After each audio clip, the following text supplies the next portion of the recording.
But Georgia's government prefers to sidestep questions about why it was stockpiling arms in the Kadoorie or who supplied them, instead pointing out that the Abkhazians and Russians attacked first.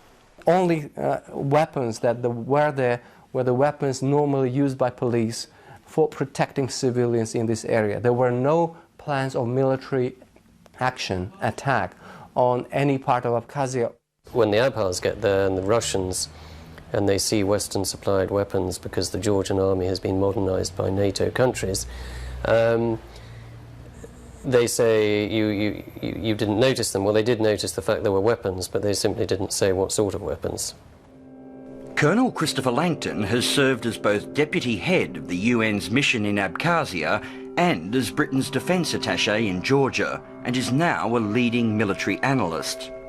He says the UN had noted the arms stockpile in the Kadoorie and reprimanded the Georgian government, but that observers didn't bother trying to identify the weapons' origins. So really, what sort of weapons is not especially relevant? Well, only if you're pointing the finger at the West in its assistance to Georgia and the fact that Georgians abused that friendship by using weapons and equipment given to them for illegal purposes.